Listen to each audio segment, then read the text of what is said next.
Pode sim da inclusão, porque incluir é validar uma pessoa com deficiência. Vou fazer a minha autodescrição. Eu sou uma pessoa da cor parda, tenho cabelo preto no ombro, enroladinho, uso um macacão preto.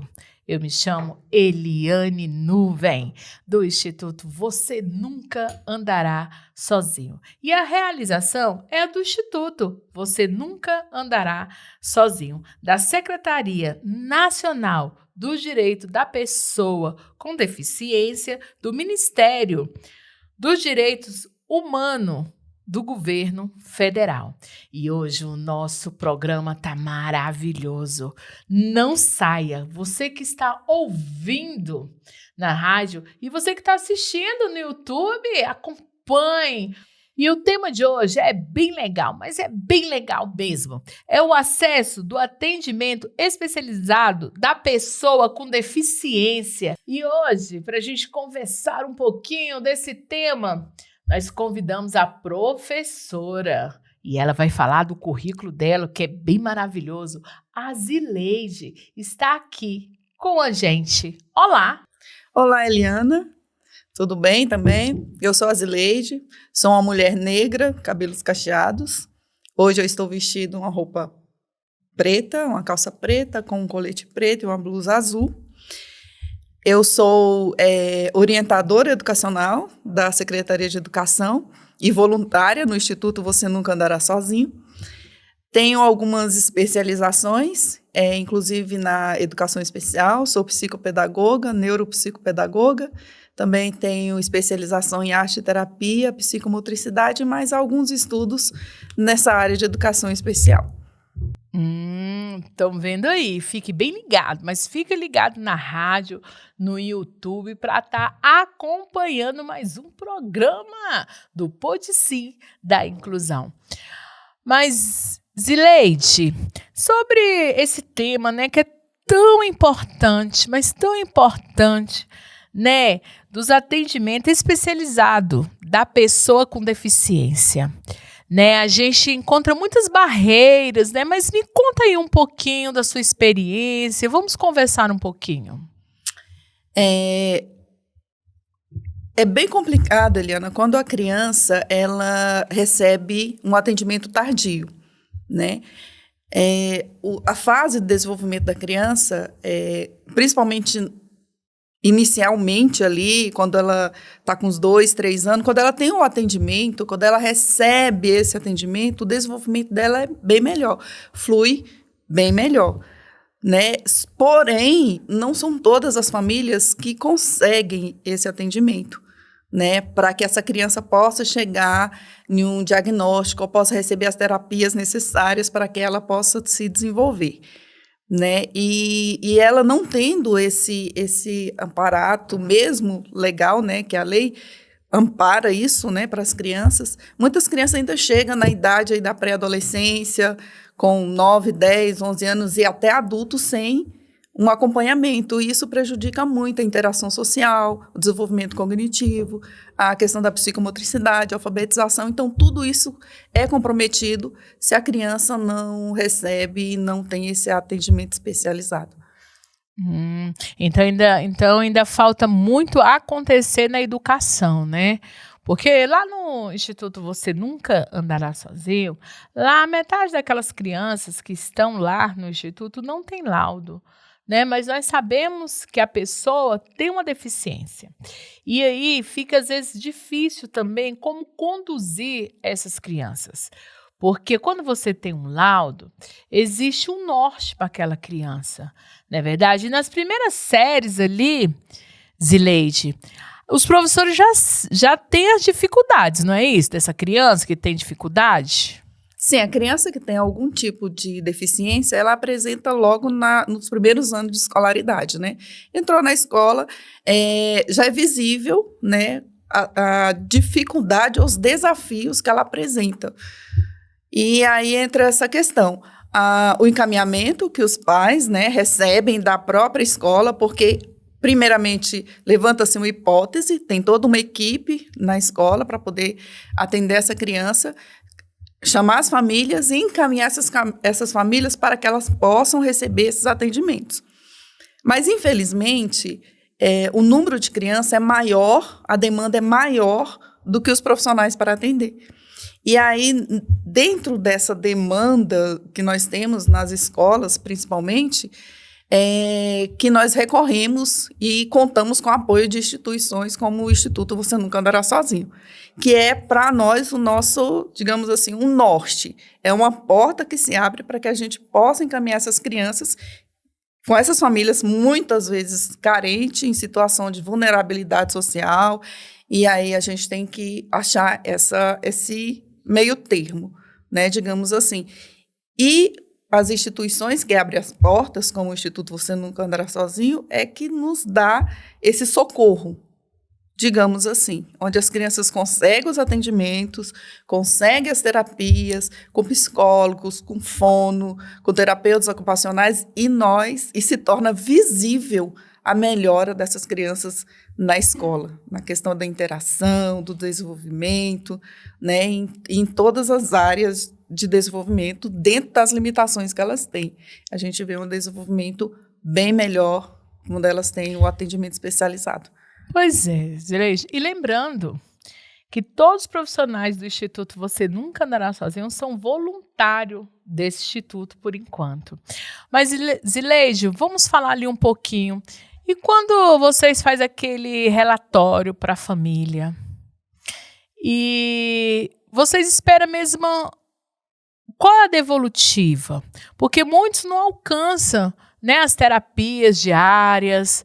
E nós sabemos também que hoje, quanto mais o poder aquisitivo ser menor, pior é para a deficiência, porque essas terapias são muito caras, não é verdade? Hoje em dia, um profissional, as terapias 180, 200 reais, e a maioria dessas pessoas ganha um salário mínimo, né? Então, é bem difícil hoje lidar com a deficiência, né? Mas nós sabemos que tem um direito, né? O Estatuto da Criança, da pessoa com deficiência, sabe que dos direitos que se tem. Mas hoje é tanta demanda que a gente não consegue alcançar essas pessoas. Mas me fala aí, Zileide, quando você se depara numa situação dessa, que não tem para onde recorrer essa criança, vocês fazem o quê lá na escola? Então, Eliana, como eu havia falado anteriormente, né, nós fazemos um relatório psicopedagógico, onde é descrito todas as observações no ambiente escolar, e também fazemos uma parte da anamnese também com as famílias, né, uma entrevista onde nós pegamos todas as características do desenvolvimento da criança até ela chegar na escola e encaminhamos. Fazemos o encaminhamento ou para psicólogo, para fono, para neuro, né? E indicamos também alguns. Geralmente a gente manda para a rede pública, né? E aí a gente pede para os pais procurarem um pediatra ou as instituições públicas. Só que a fila de espera é muito grande. Então, Eliana, falando de relatórios psicopedagógicos, quando nós observamos, né, da equipe de apoio, né, que é formada por orientação, pedagogo e psicólogo, que nem sempre as escolas têm, né, nós observamos que aquela criança tem sim uma deficiência. Então, nós procuramos fazer um relatório psicopedagógico das observações na sala de aula, do contexto da escola. E aí nós chamamos também a família, principalmente os pais, né, para fazer uma anamnese, com a entrevista inicial, para saber como foi o desenvolvimento dessa criança desde a gestação até aquele momento que ela chegou na escola. E aí nós encaminhamos essa criança para o psicólogo, para o neuro, para o fono. Para psicopedagogo. Psicopedagogo, né? De acordo com as necessidades observadas. E geralmente a gente encaminha para a rede pública, né? Porque a maioria das famílias, como falado anteriormente, como você havia falado, não tem condições de pagar uma consulta particular. Então, só que a fila de espera na rede pública é muito grande. Então, tem criança que a gente encaminha, vai ser atendido 2, 3 anos depois.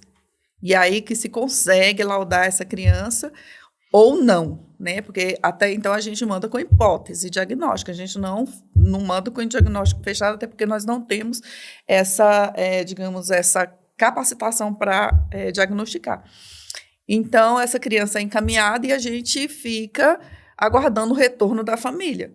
Nem sempre o retorno é positivo.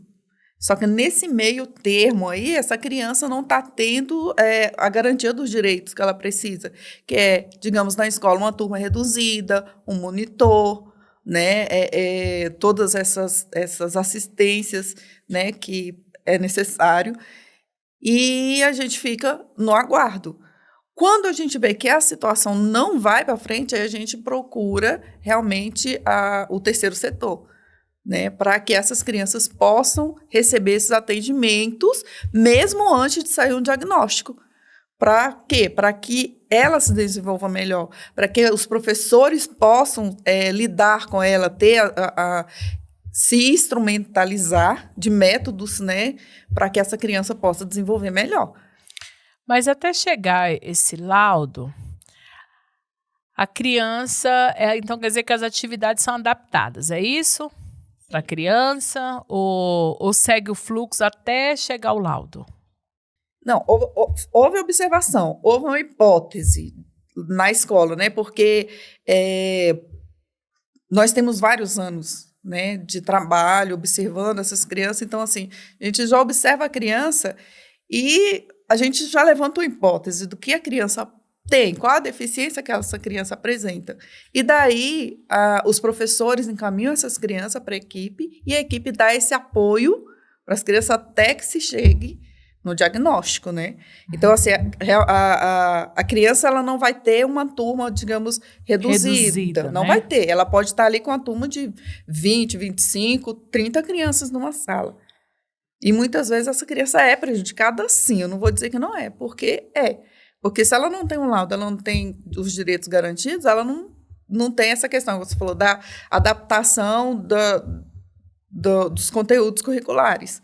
Muitos não têm. Muitos têm, outros não têm. Então, acaba, sim, né, que a criança que poderia ter um desenvolvimento melhor e pleno, né, acaba ficando um pouco defasado nessa questão. É muito complicado, né? Lá no Instituto Você Nunca Andará Sozinho, tem um projeto que é Colo de Mãe Atípico, né? Que a gente fez um grupo de 20 famílias, né? Porque no Instituto hoje se tem 280 pessoas com deficiência e esse grupinho é para fazer laudo dessas crianças. Adolescentes também. Então, o que vai depender? Vai depender da nossa neuropsicólogo, junto com o neurologista, para que a gente possa dar um norte para essa criança. Porque é necessário ter um laudo. Se a pessoa é com deficiência, precisa entender que a deficiência não é uma sentença. A deficiência, ela só tem um norte é igual uma bicicleta. A bicicleta ela vai rodando, rodando, rodando, mas ela tem um pneu, e assim tem tudo uma programação. E assim somos nós. Nós precisamos, se tem com deficiência, tem que saber qual que é a deficiência para como cuidar da deficiência. Pode ser um autista, pode ser um TOD, pode ser um TDAH, e por aí vai todas as deficiências. Mas, Zileide, a gente tem parado em muitas barreiras, então, né? Quais são a sua maior barreira mesmo, assim, que você já viu, assim, que você fala assim, poxa, tá muito difícil, até mesmo para mim ser uma professora? Então, Eliana, tem todo esse percurso para que a criança consiga, né, realmente ter garantido os seus direitos, né, como pessoa com deficiência. E uma das maiores barreiras, como eu falei anteriormente, é essa espera, né, pelo esse laudo, para que a criança possa ter os atendimentos garantidos. Não tendo esses atendimentos, essa criança vai continuar no meio escolar ali, vista como todas as outras, não como uma criança atípica, mas como uma criança típica como todas as outras, né? E essa angústia de nós percebermos que essa criança precisa, desse atendimento, essa percepção que nós temos que a família não tem condição de fazer isso, e essa demora é a que causa essa frustração, muitas vezes, na gente. Né? Essa, digamos, uma falta de investimento na pessoa com deficiência, mesmo no âmbito escolar. É a questão da adaptação da escola para receber essas crianças, no investimento em material pedagógico. Então, todas as situações, e investimento mesmo na própria equipe, que muitas vezes não trabalha de forma qualitativa e da forma que deveria trabalhar, porque muitas vezes não temos esse investimento mesmo. Temos cursos, temos vários investimentos na área de estudo, mas não na área da prática ali, no profissional. Então, isso traz um pouco de frustração, porque nós esperamos que, quando a gente encaminha uma criança, que a mãe consiga esse atendimento, que a mãe não tenha que esperar tanto e sofrer tanto e ir com essa criança de um lado para o outro, e muitas vezes ela tem que se sustentar, ela tem que pagar um aluguel, ela tem que comer, ela tem que vestir, e ela tem que ir atrás dos direitos da criança, do seu filho. E a gente acaba se frustrando e ficando assim, de mãos atadas, porque a gente também não consegue ajudar. Muitas vezes a gente consegue até pagar uma consulta, juntar todo mundo ali e pagar uma consulta para uma criança, para que essa criança consiga um atendimento. Isso que a gente acaba fazendo nas escolas, né? Porque a gente vê a necessidade da família. A gente recebe são muitas crianças, principalmente da educação infantil, com todas as características, por exemplo, né, de TEA, mas que a família não tem condições de levar essa criança, porque muitas vezes é mãe solo, tem outros filhos, e aí onde vai deixar essas crianças, né? Então, são situações bem difíceis de se resolver. São situações, e a gente também não pode vitimizar a família, né? Porque a gente cobra, mas a gente sabe das limitações. E aí a criança vai passando o ano, a criança vai crescendo, crescendo, e muitas vezes não chega esse laudo para a gente. Eu acredito que é a maior frustração, né? Porque a criança fica ali sem norte, a mãe já entra ali numa situação bem difícil, emocional, não é verdade? Porque a gente vê, gente, pelo Instituto, você nunca andará sozinho. Quando os pais chegam no Instituto, eles veem ali um socorro preciso, ali naquele momento, né? Eles querem colocar tudo, às vezes vai atender a criança, mas só que a gente atende a família, porque elas têm essa necessidade do desabafo, dessa troca de experiência, né? Porque não é fácil a gente aceitar a deficiência. Às vezes as pessoas até falam, Eliane, você fala de uma coisa tão difícil, mas é difícil mesmo. O meu filho é autista, eu tenho 2 filhos, um não é autista, mas o outro é autista, tem as frustrações, tem as tristezas, porque você sonha de um jeito, não é verdade? Mas Deus que determina todas as coisas, nós acreditamos dessa forma. Mas só que vem as barreiras, vem os desafios. Quando está ali ainda na pré-escola, nas séries iniciais, é difícil. Imagine quando tem 16 anos, como eu tenho um filho autista, o Lucas, aos 16 anos. Né, que vai ali com todas as emoções, a gente se sente impotente, a gente fica muito frustrado porque é muito difícil. Na mesma hora que a gente fala de recursos, de terapias, mas existe o cuidado também da mãe, né? Porque a mãe segura, não estou falando só a mãe, mas o pai também, porque tem muitos pais que fazem o papel de mãe, às vezes tem mãe que faz papel de pai e por aí vai indo. Mas nós não podemos desistir. E o Lucas, eu tenho muitas dificuldades na aceitação mesmo, porque o Lucas foi diagnosticado com 4 anos. Mas toda mãe sabe que seu filho quando é deficiente. O Lucas demorou a caminhar, o Lucas demorou a falar, O Lucas teve muitas dificuldades, mas tinha outras habilidades que confundia. Será que ele é autista? Será que ele não é autista? Mas o Lucas, aos 4 anos, foi diagnosticado como autista nível 3. Lucas não falava, Lucas era bem agitado. E aí, o que fazer? Como descobrir, né, um novo mundo? E eu simplesmente comecei através de terapias, estudei, me formei como uma psicopedagoga também, para me entender o mundo do Lucas, que não era tão fácil. Lucas, naquele tempo, 16 anos atrás, né, a gente tinha mais dificuldade de ter inclusão, até mesmo nas escolas públicas, viu, Zileide? Porque quando Lucas foi expulso de 2 escolas, porque não aceitaram o Lucas. Mas o Lucas dava muito trabalho, ele era suporte 3.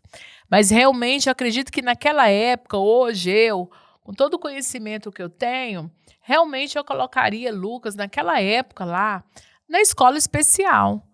Por quê? Porque o Lucas não se comunicava com ninguém, o Lucas batia, o Lucas era inquieto. Mas aí eu descobri um neurologista, Dr. Góes Viana. E o Dr. Góes Viana falou, muito especialista em autismo, falou, coloque o Lucas no karatê. E eu, karatê? Quero até mandar aqui um abraço para a Academia Reidokan, que também agora eu vou falar sobre o karatê. E aí eu coloquei o Lucas aos 7 anos no karatê, no Reidokan, lá na Ceilândia.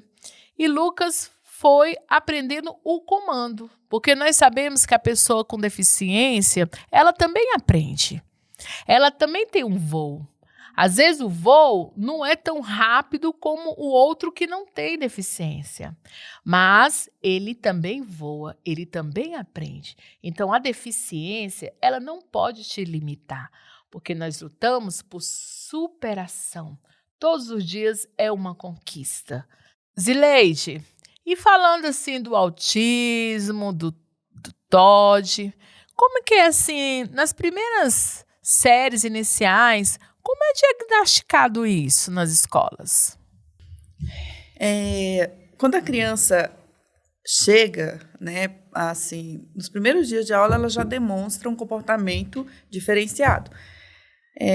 Por exemplo, se a criança é TEA, ela tem o TEA verbal e o TEA não verbal, e a gente já consegue identificar isso. A agitação motora é bem intensa, né? E isso foge da vontade da criança. Não é algo que ela quer fazer, mas é algo que essa agitação provoca. Muitas crianças, elas se isolam, elas querem brincar sozinhas, ela não aceita a companhia de outras crianças. Elas não têm foco para fazer as atividades propostas pelos professores e muitas vezes ela tem um hiperfoco em algo, ou letras, ou números, ou desenho, então elas começam a ficar presas naquilo ali, naquele mundinho dela ali, naquele lugarzinho. Nas atividades, muitas vezes nas atividades propostas coletivas com as crianças, elas também não interagem com as outras crianças. Às vezes você vê uma criança TEA, no meio das outras crianças, todo mundo correndo, ela está correndo, mas você não vê ela interagindo com as outras crianças, ela está correndo ali, no meio, sozinha, sem interagir, né? Outras crianças têm muita dificuldade de permanecer em sala de aula, então, assim, ela tem um tipo de fobia que não deixa elas ficar na sala de aula, então elas querem sair, correr pelo pátio, essa sensação que elas têm de liberdade. Tem a questão das estereotipias também, né? Muitas se balançam, ficam mexendo com a mão, né? Nos pés. Com os pés, né? Então, assim, tem esse tipo de comportamento também. Então, assim, são várias características para se chegar, é óbvio, né? Numa hipótese diagnóstica de TEA. E tem todo também um período antes de chegar na escola, né? Que é onde que nós observamos, que é o comportamento que tinha em casa também. Geralmente os pais falam dessa questão do isolamento social, tem crianças que têm a mania de ficar empilhando as coisas, colocando tudo certinho no lugar. Outras não são todas.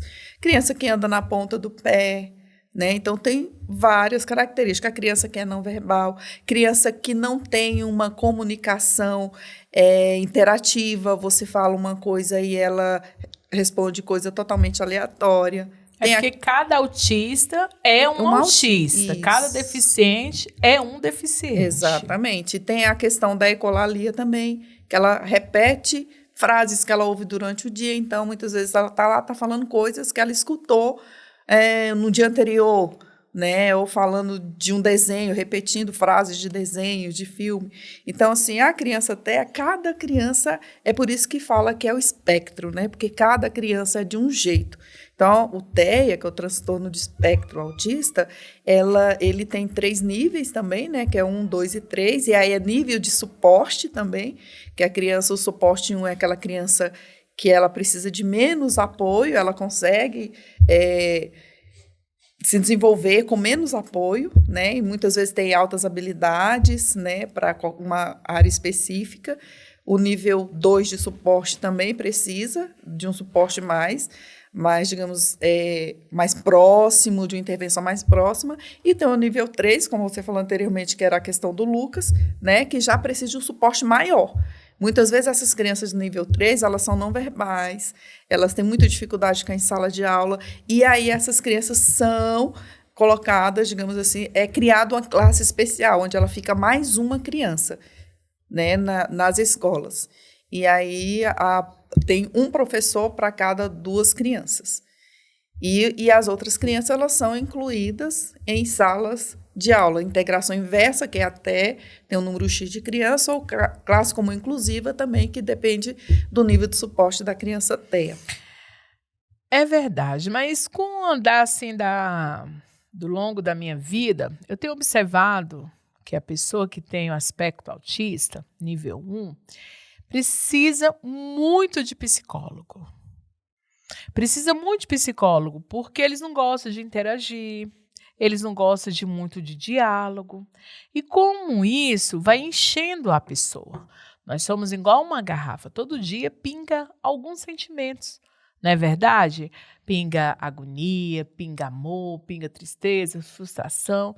E muitas das vezes você que não conversa com a outra pessoa pode dar depressão. Mas essa conversa não é com a Zileide, essa conversa é com um psicólogo do Instituto, que em breve vai estar em um programa falando sobre isso. Mas olha, Zileide, e com todos esses desafios, são muitas barreiras, né? Mas acredito que com o passar do tempo, as coisas vão se resolvendo porque nós vamos lutando por superação, não é verdade? Porque é muito difícil quando a gente lidar com a deficiência, né? Porque não fica ruim só para a criança ser um laudo, e sim para as famílias também, né? De receber o diagnóstico, até mesmo um relatório. Lá no Instituto Você Nunca Dará Sozinho, eles já vêm com um relatório e ali eles vêm com a esperança, sabe? Então é por isso que o Instituto tem essa diferencial de acolher as famílias, de cuidar da família, não só da criança. Porque cada vez mais que você fortalece a família, a criança também vai sendo fortalecido. Porque o autismo não é uma doença, por isso que não há cura, mas tem tratamento. E esse tratamento é indispensável para uma pessoa que tem deficiência. Não é verdade, Zileide? Com certeza, Eliana. Você estava falando da questão da necessidade do psicólogo, e realmente a criança de suporte 1, com TEA, elas têm noção da realidade, que elas têm um transtorno, e muitas vezes elas não aceitam esse transtorno. Então, eu tenho um caso de crianças que estão no 3º ano, 4º ano, que não querem ser vistas como autistas. Elas não aceitam essa condição. E muitas vezes aí o suporte psicológico vem de encontro a essa aceitação de que eles têm, né, o autismo, e como lidar com essa situação, como lidar tendo um transtorno. Porque, principalmente as meninas com autismo, elas tendem a imitar muito as outras crianças. Então, elas passam despercebidas. Elas têm um laudo, mas se você não tiver acesso a esse laudo, você acha que essa criança não tem nenhum tipo de transtorno, porque elas imitam muito as outras crianças. Elas querem estar no meio, elas querem... E aí, acaba que... No meio ali, no contexto escolar, elas passam como crianças típicas. Não que a escola tenha que saber do laudo para poder... não é uma rotulação, mas como diz, é uma garantia de direito. Ela tem direitos na escola para ser garantidos, né? Do mesma forma, tem os adolescentes também, né? Crianças que também se sentem incomodados com isso. Agora...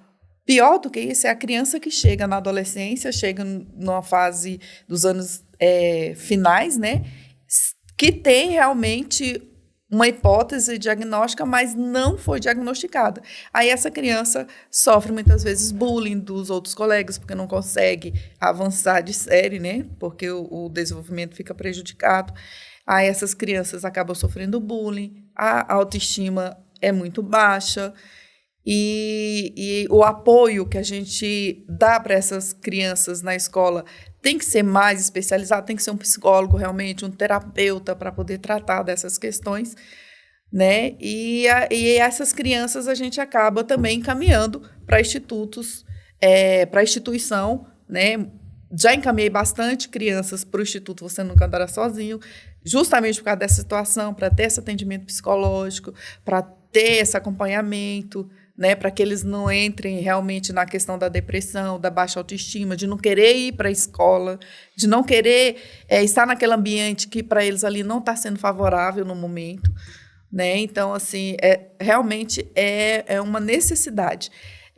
A escola, eu vou falar agora sobre a escola pública, ainda é a instituição que atende, eu vejo que tem um atendimento mais especializado para essas crianças, né? Onde as crianças elas conseguem realmente um suporte, conseguem, dentro, né, das limitações e das possibilidades, a escola pública ainda atende com mais eficácia e qualidade as crianças com deficiência, adolescentes com deficiência, quando esses têm o laudo, né? Até chegar esse laudo, aí sim é garantido muitos direitos para eles. Mas, enquanto isso não chega, essas crianças não têm esses direitos garantidos. E aí, como eu falei anteriormente, a questão de uma classe reduzida, é a questão da adaptação curricular, é o atendimento até na sala de recurso, porque a escola pública tem a sala de recurso, onde crianças laudadas também têm o apoio ali, né, na sala de recurso, mas só atende crianças com laudos. Então, assim, até chegar esse laudo, a criança ela fica meio que solta na escola, meio que solta no sentido de não ter garantias. E aí a gente volta para a questão, encaminhamentos, espera até que se chega um suporte para que essa criança tenha o atendimento. Pois é. E aí tem muitas crianças que viram adolescentes sem um laudo e vai para ali para ser adolescente, que tem todas as dificuldades, aonde tem um bullying, não é verdade? Aonde tem a rejeição, que tem muitos, até mesmo suporte 1 do autismo, que às vezes a pessoa cresce e os pais nunca percebeu que tem uma diferença ali, e aí com o corre-corre do dia a dia, né? E aí você depara ali, quando fica ali com 18 anos, que você vê, nossa, ele tinha dificuldade, ou ela tinha dificuldade, e passou despercebido, né? E aí você já imaginou o sofrimento fetal dessas pessoas todas? É difícil, não é verdade? É muito complicado. E nesses casos aí das escolas públicas, quando chega aí na adolescência, sem laudo ainda, e aí o trabalho, então, quer dizer que é dobrado, é isso? Sim, Eliana, muitas crianças, muitos adolescentes, digamos assim, que chegam... e aí a gente vê muitos adolescentes com TOD, né, que é o transtorno desafiador opositor, ou com TDAH, que é hiperatividade, né? Que lá na infância achava que essa criança era o quê? Uma criança mal educada, uma criança que não recebe educação, uma criança brigona, birrenta, que na verdade não é um transtorno também. Né? Então, essa criança ela vai crescendo com isso, aí ela é rotulada de malcriada, de criança desobediente, muitas vezes elas são tiradas da sala de aula porque o professor não aguenta, e aí vai nessa situação até chegar na adolescência. Chega na adolescência, muitos deles abandonam os estudos. Por quê? Porque não consegue se relacionar, não né, consegue se relacionar pessoas. bem, a aprendizagem é prejudicada porque não tem concentração, tem um déficit de atenção ali que não deixa ele prestar atenção na atividade que ele tem que fazer, ele não consegue ficar, período de tempo é muito curto para ele realizar, dar atenção é muito curto para ele realizar, por exemplo, uma atividade. Então, se não for algo que realmente prenda a atenção, isso vai passando. Então, muitas crianças chegam lá no fundamental, né, séries finais da educação básica, e ainda não estão alfabetizadas. E então, o que o professor passa para ele não faz sentido. E o que ele vai fazer? Ele vai ficar solto, ele vai perturbar uma criança, digamos assim, é o termo, mexer com outra criança, né? Ele está desorganizado, né, mentalmente. E aí, aquilo ali para ele é como se ele estivesse tendo uma aula de japonês, que ele não entende nada. Então, aquilo ali para ele não faz diferença, não é algo que está chamando a atenção. Então, o que ele vai fazer? Ele vai brincar na sala, ele vai mexer com as outras crianças, ele vai responder o professor, ele vai sair da sala. E vai chegar um determinado momento que ele vai levar uma suspensão, que ele vai ser expulso da escola, vai para outra escola. E até chegar um momento que ele tem uma autonomia, digamos assim, que nem os pais conseguem controlar, e ele vai evadir. Ele vai sair da escola. Pois é, Zileide, a gente vê todas essas dificuldades, né, das primeiras séries, mas no ensino médio também, ainda precisa muito, mas muito mesmo, abrir espaço para a inclusão. O Lucas está no ensino médio, o meu filho, e ele tem laudo, ele tem direito ao PEI, né? De que vai acontecer com o Lucas esse ano. E aí, o que acontece? O Lucas, por ele a gente nunca reteu o Lucas na série. Por quê? Porque a gente acredita, eu acredito, que o autismo, ele sempre tem que estar avançando. Porque se você deixa Lucas com as crianças da menor idade, a tendência do Lucas é ser aquela criança daquela idade. E nisso o Lucas sempre foi avançando. E agora eu me deparei no ensino médio, a gente vê que a inclusão é muito difícil de concluir. Por quê? Porque às vezes as atividades não são adaptadas para o Lucas, né? E aí a gente depara naquela situação. Ele está no ensino médio, é conteúdo diferente, o público também é diferente, a gente sabe disso também. E Lucas perdeu o interesse de querer ir para a escola, porque ele já não acha mais interessante ir para a escola. E aí eu tenho conversado com ele, porque tudo é uma questão de adaptação. Não é verdade? É uma questão de adaptação, que é um direito dele estar dentro da escola, é um direito dele ter atividade adaptada dele, mesmo no ensino médio, é necessário que se faça. Então, a gente ainda tem muitas barreiras para a inclusão, mas nós lutamos por superação. Nós acreditamos que as pessoas com deficiências, elas não são uma sentença. Elas simplesmente estão num aspecto autista, mas eles conseguem voar e eles também conseguem aprender. Então, essas barreiras muito difícil, porque também é difícil para a família também, porque a gente sonha de um jeito, mas a realidade é totalmente outra, né? E a gente debate com muitas crianças, com muitas demandas, né? E a gente vê assim que a gente se sente até mesmo impotente diante de tantas situações e quantas crianças que já são autistas, que são TOD, que veio perceber isso ali na adolescência, né? Porque antigamente tinha muito preconceito, não é mesmo, Zileide? Tinha muito preconceito. Ah, meu filho é deficiente. Naquela época, o pessoal falava, não é normal, é doido. Falava essas palavras tão pesadas, tão difícil. Então, por isso que nasceu ali o preconceito das famílias aceitar a pessoa com deficiência. Então, Zileide, é um contexto geral na realidade, né? Se envolve a comunidade, envolve escola, envolve todo o corpo, não é isso? Exatamente, Eliana. E tem outra questão também que os pais muitas vezes não aceitam que a criança tem uma deficiência. Então, aí é outra dificuldade que a gente tem de conscientizar aquela família, aqueles pais, de que aquela criança precisa de um atendimento especializado, porque ela está apresentando algumas características de criança atípica. Falando sobre a questão de adaptação de conteúdos de material escolar,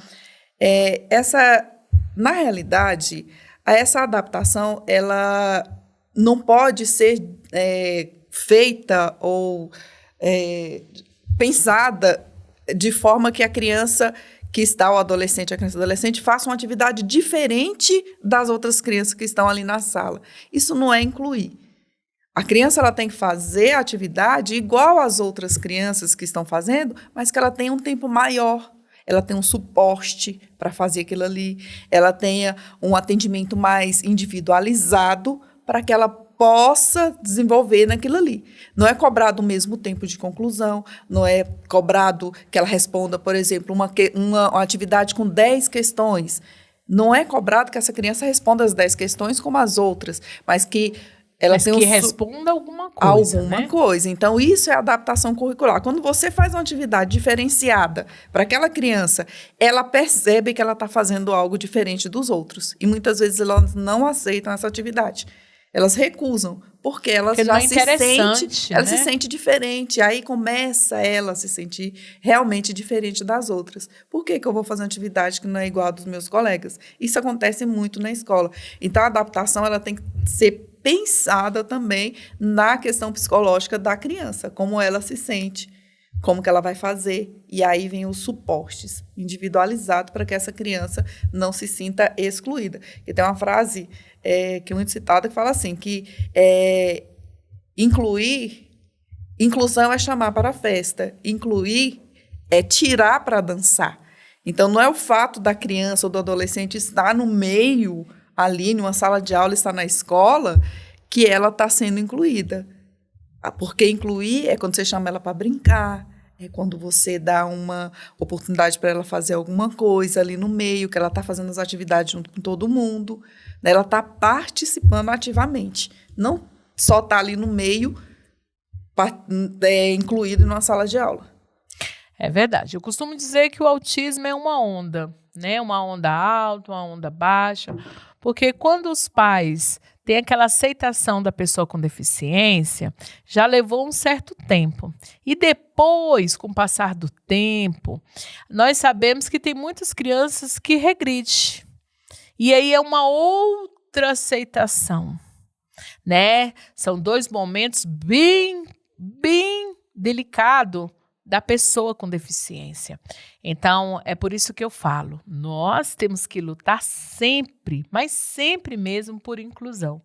Nossa, mas esse bate-papo tá bom demais. Acompanha nossa rádio, acompanha nossas redes sociais, no YouTube, curte lá, fala eu quero mais informação e o que precisar. É só pedir, vai ter uma caixinha lá de pergunta e nós todos vamos responder. E olha, esse bate-papo foi bom demais. Mas foi bom demais. Ô, Zileide, me fala aí um pouquinho, uma palavra de motivação para as crianças, quando você canta, que eu vi que você estava ali fazendo 18 de maio, né? Fez um evento bem legal na escola, né? Eu me protejo, porque nós temos que começar a ensinar para as crianças bem antes, mas bem antes mesmo, eles começarem a entender que eu me protejo, que ninguém pode tocar no nosso corpinho. Lá no Instituto Você Nunca Andará Sozinho, a gente fez essa campanha de ensinar as crianças a musiquinha Eu Me Protejo, para que eles possam também se defender, não é verdade? Dizer um não. E você fez um evento bem legal lá na escola, né? Inclusive com as crianças com deficiência lá na escola. Foi bem bonito. Me fale um pouquinho desse momento. Sim, na verdade, essa atividade, digamos assim, é uma ação dentro de um projeto, eu comecei a fazer há 2 meses, então foram 2 meses de prevenção. Eu recebi todas as turmas da escola na minha sala, que é a sala da orientação educacional, e lá nós tivemos atividades de reconhecer as partes do corpo, das crianças se posicionarem em situações reais de abuso, que muitas vezes elas nem percebem que estão sendo abusadas, né? Tivemos atividades delas reconhecerem o próprio corpo, olhando-se no espelho e vendo que aquilo ali era a figura dela e o quanto que ela é bonita, o quanto que essa criança é valorizada. Então, nessa atividade, todas as crianças participaram, inclusive classe especial. É claro que com metodologias diferentes, né? Dependendo da idade, da faixa etária da criança, a metodologia vai mudando. E, para finalizar essa ação, essa campanha que nós fizemos na escola, nós tivemos, no dia 18, uma culminância. E aí houve a presença da comunidade, né? A escola que eu trabalho é o CAIC Ayrton Senna, em Samambaia. Então, a comunidade participou de uma palestra, nós fizemos murais juntos, né? E foi uma atividade muito rica. As crianças aprenderam músicas também, né, que enfatizavam a questão da prevenção e também da autoproteção. Então, foi uma campanha muito boa, realmente, assim, uma campanha que acredito que as crianças tiveram muita aprendizagem. Mas eu queria voltar em uma outra questão que você falou, que também é muito importante, Eliana, a questão da saúde mental das famílias, né? Você havia tocado que elas, quando tem uma criança com deficiência, muitos pais, eles não têm só um filho, elas têm 2, 3 crianças com deficiência. E a vulnerabilidade social, financeira e mesmo acadêmica é muito grande. Então, essas mães elas estão muito debilitadas mentalmente, cansaço físico e mental. E elas chegam para a gente, lá, por exemplo, em uma escola, elas chegam com um histórico de violência doméstica, abuso, né, que muitas vezes foram abusadas na infância, e de várias situações e que elas já estão explodindo. E por isso, muitas vezes, tem até mães que se suicidam, né, que se matam devido a essa situação muito grande e esse contexto muito grande. Quando essas mães elas conseguem um apoio, igual o Instituto Nunca Dará Sozinho dá para elas, que acolhe, que não só acolhe a criança, mas acolhe também a família, a visão que elas têm já muda. Por quê? Porque elas já sabem que não estão sozinhas, elas têm alguém para andar junto com elas ali. Então, esse suporte é fundamental para a vida dessas mães, para a vida desses pais, para a vida da família inteira, porque uma criança que apresenta deficiência, ela não é só da mãe ou do pai, muitas vezes mas muitas vezes envolve toda a família, né? E, assim, eu tenho, hoje, na minha família, eu tenho 2 sobrinhas gêmeas que estão com 3 anos e está com hipótese diagnóstica. Eu acho que ela foi até para o instituto. Eu encaminhei para lá, para elas receberem os primeiros tratamentos. Olha. Os primeiros, para elas receberem lá já um suporte, né, terapêutico, até que a mãe consiga, porque é dessa forma. A mãe trabalha, o pai também, então a criança, alguém vai ter que cuidar dessas crianças. Então, vai ter que deixar o emprego para poder ficar por conta. São gêmeas, 2 crianças. Então, assim, eu vejo a dificuldade também na minha família de ter crianças com hipótese diagnóstica de TEA, né? Então, assim, não é fácil para as famílias. Então, o suporte psicológico, o terapeuta, o acolhimento, o abraço, dizer você não está andando sozinho, é muito importante. É fundamental, aliás, para essas crianças. E nós temos também relatos e relatórios de que muitas crianças que são abusadas são crianças com deficiências. Crianças que não sabem Muito se triste. defender, crianças que não sabem falar, principalmente crianças não verbal. Muitas vezes elas não falam, né? Então, assim, não tem como descobrir. Quando descobre, a criança já está cheia de trauma, de frustração, depressiva, e isso vai gerando outras situações.